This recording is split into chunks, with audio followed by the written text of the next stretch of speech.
Welcome to PAR Podcast, episode 75.22. PAR Podcast is an audio supplement for Public Administration Review, the premier professional journal in the field of public administration.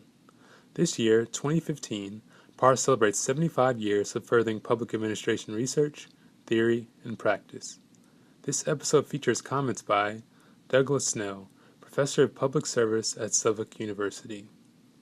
Professor Snow discusses his article co-authored with Gianakis and Jonathan Haughton, titled The Politics of Local Government Stabilization Funds. This article is currently available in early view and will be printed in Public Administration Review, Issue 75, Volume 2.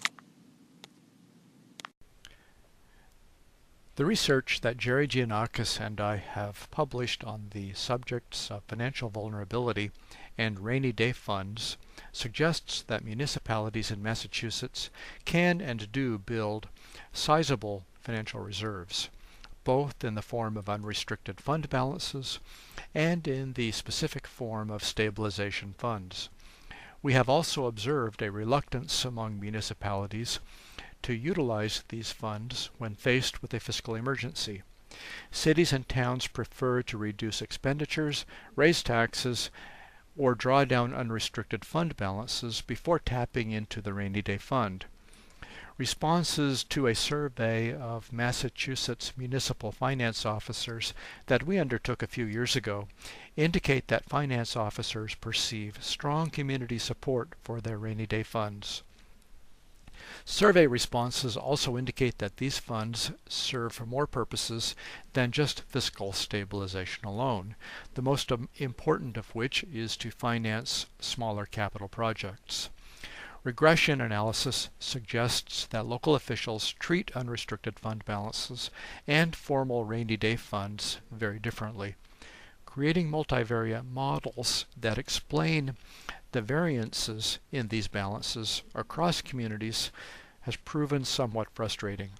In this research, we introduce new concepts and variables, and we employ a balanced panel research design. The study covers 18 fiscal years and includes 239 of the Commonwealth's 351 municipalities. A colleague in the Suffolk University Economics Department, Jonathan Haughton, joined us to create the multivariate models. The panel covers an 18-year period, 1993 through 2010. It has long been hypothesized that rainy day funds are not necessarily attractive to all voters. These voters may represent two very different political cultures.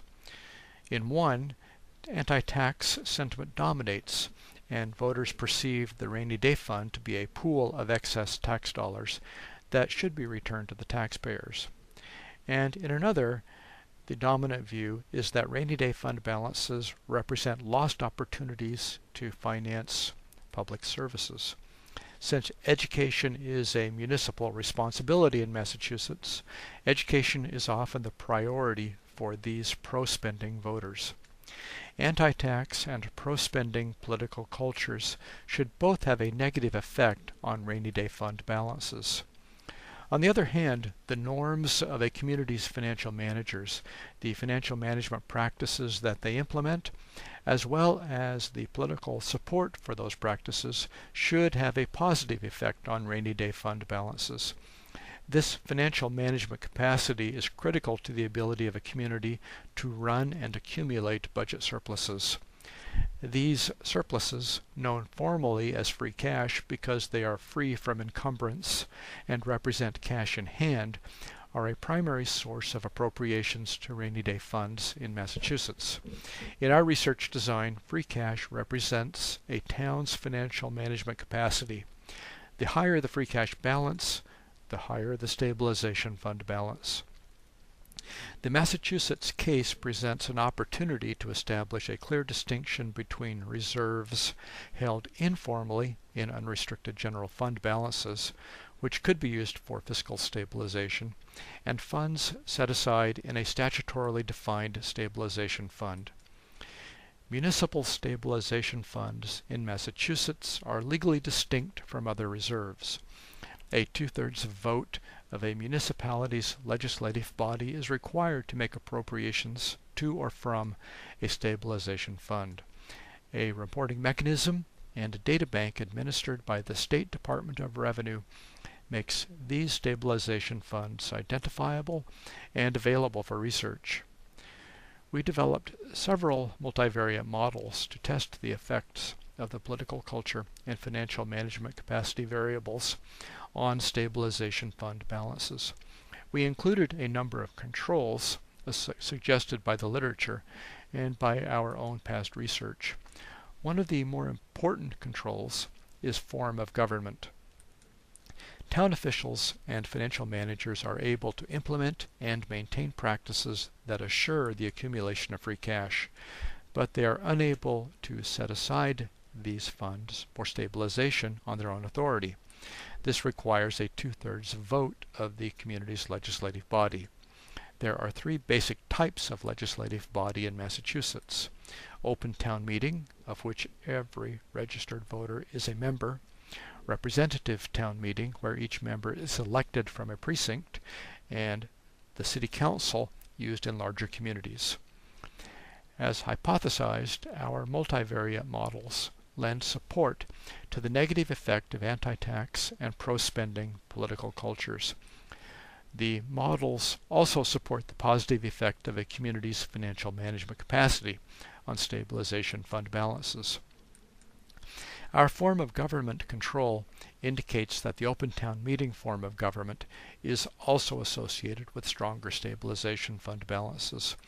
It appears that the opportunity of voters to engage directly with town officials at these meetings can increase support for stabilization funds.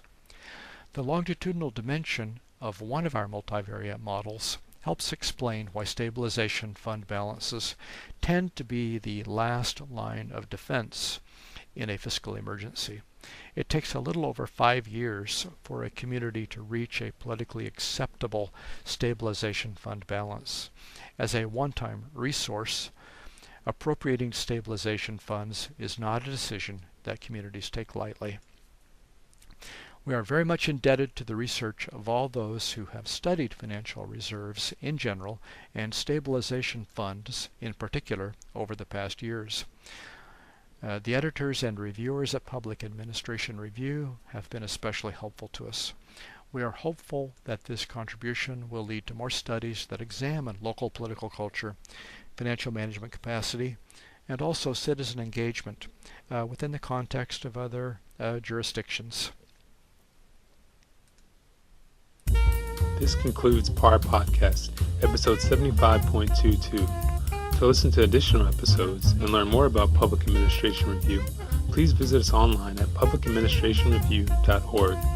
You can also find us on Facebook and Twitter at PA Review. Thanks for listening.